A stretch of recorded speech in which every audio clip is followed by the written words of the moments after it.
ওম জয়ন্তী মঙ্গলা কালী ভদ্রকালী কপালে দুর্গা শিবা ক্ষমাধাত্রী সাহা সদা নমস্তুতে। নম কালী কালী মহাকালী কালী কি পাপ হরিণী ধর্ম কাম্প্রদে দেবী নারায়ণী নমস্তুতে মহিষগ্নি মহাশয় চামুণ্ডে মুন্ডমালিনী আয়ুরোগ্য বিজং দেহি দেবী নমস্তুতে। শ্মশানে ভোগ দেওয়ার পরে আর একটা পুতুল বান নিয়ে আপনাদের সামনে হাজির হলাম। তো শ্মশান ঘাটিতে একটা বান মারণ কাজের জন্য আমি প্রথমত ভোগ দিয়েছি। তো ভোগ দিয়ে আমি আর একটা বান মারণ কাজ করতে বসে গেছি শ্মশান ঘাটিতে। তো এখানে প্রচুর বাতাস।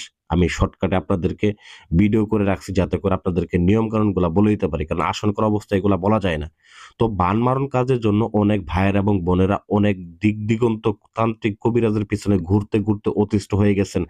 জীবনে আর চায় না যে তান্ত্রিকের পিছনে ঘুরি, শত্রুকে নিধন করি, মনে করেন যে আসলে তান্ত্রিকরা এখন বড় শত্রু হয়ে দাঁড়াইছে।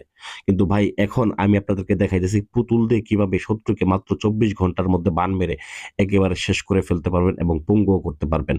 তো বিশেষ করে এই বান মারণ কাজটা অত্যন্ত পাওয়ারফুল এবং কুফরি একটা কাজ। এটা সাধারণ কাজ কেউ মনে করবেন না।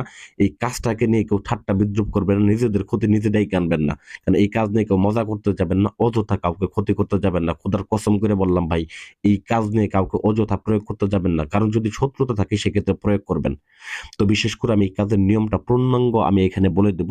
আপনারা ভিডিওটা না টেনে ভিডিওটা প্রথম থেকে শেষ পর্যন্ত দেখবেন। তো স্ক্রিনে দেখেন, লক্ষ্য করেন আমি পুতুলটা আগে থেকে জাগ্রত করে নিয়েছিলাম এবং কিছু মন্ত্রের মাধ্যমে আমি এখানে আলপেনগুলা ঢুকাইছি এবং এই অরিজিনাল কামসিঁদুরগুলা আমি ইন্ডিয়া থেকে এনেছিলাম এবং এইগুলা দিয়ে আমি মন্ত্রভূত করে আমি এই পুতুলটাকে ওই ব্যক্তির নামে জাগ্রত করে নিয়েছি। বিশেষ করে ওই ব্যক্তির নাম লিখে কাফনের কাপড়ের মধ্যে ওই ব্যক্তির নাম লেখে, ওই ব্যক্তির বাবার নাম লেখে এবং ওই ব্যক্তির ছবি জড়িয়ে দিয়ে আমি পুতুলটার সাথে জড়িয়ে দিয়েছি এবং একটা লাল সুতা দিয়ে সুন্দর করে আমি বেঁধে নিয়েছি।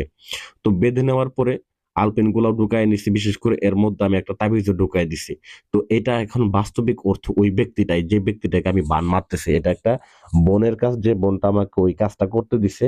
তো বিশেষ করে তার কাজটা আসলে নামটা দেখাইতে না বলছে, জন্য আমি নামটা দেখাইলাম না।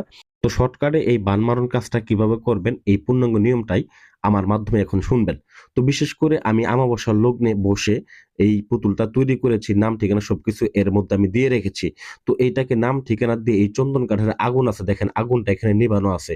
বিশেষ করে এইখানে যে হালকা আগুনটা আছে, নিভানো আগুনটা আছে, এই আগুনটা অত্যন্ত ভয়ঙ্কর এবং কি মন্ত্রভূত আগুন। এই আগুনের মধ্যে আমি এখন এই পুতুলটাকে ছেড়ে দেব। তো দেখেন আমি এই মন্ত্রভূত আগুনের মধ্যে বিশেষ করে এটা আমি মহাযজ্ঞ আসন করেছিলাম। তো শ্মশান ঘাটিতে ভোগ দেওয়ার পর আমি যেহেতু কাজটা করতে বসছি, অবশ্যই এইখানে যে আগুনটা আছে আগুনের মধ্যে দেখেন আমি পুতুলটাকে সুন্দর করে ঢুকাই দেবো। বিশেষ করে এই আগুনের মধ্যে এই পুতুলটা জ্বলবে। পুতুল জ্বলবে মানে ওই ব্যক্তি জ্বলবে। যে ব্যক্তিটাকে বান মারতেছে সে জ্বলে পুড়ে খাক হয়ে সে মৃত্যুবরণ করবে। একদম 24 ঘন্টার মধ্যে দেখেন এই পুতুলটা আমি এর মধ্যে দিয়ে দিয়েছি অলরেডি। তো আমি এখানে আমার মন্ত্রভূত হাত দ্বারা এটাকে আর আগুনের মধ্যে আমি নিক্ষেপ করব। তো বিশেষ করে এই হাত দিয়ে আমি মূলত দেখা গেছে আগুনের মধ্যে নিক্ষেপ করবো এবং একটা মন্ত্র প্রয়োগ করব। একটাই মন্ত্র এই কাজের মধ্যে এবং কি একটাই নকশা। তো যে নকশার মাধ্যমে, যে মন্ত্রটার মাধ্যমে মূলত এই কাজটা করতে হয়। তো যাদের এই নকশাটা এবং মন্ত্রটা দরকার আছে আমার স্ক্রিনে দেওয়া নাম্বারে যোগাযোগ করবেন, আমি দিয়ে দিব। হ্যাঁ, আপনারা নিজেদের কাজ নিজেরা করতে পারবেন। আর যারা করতে পারেন না আমার স্ক্রিনে দেওয়া নাম্বারে যোগাযোগ করবেন, আমি নিজের দায়িত্ব নিয়ে আপনাদের কাজ করে দেব। তো আশা করি আমার ভিডিওটা ভালো লাগবে। ভিডিওটা যদি ভালো লাগে অবশ্যই লাইক করবেন। তবে এই কাজটা কিন্তু অবশ্যই সতর্কতার সাথে করবেন, শরীর বন্ধ করে নিয়ে করবেন। 24 ঘন্টার মধ্যে 100% গ্যারান্টি দিয়ে বললাম, 24 ঘন্টার মধ্যে ফলাফল পাবেন।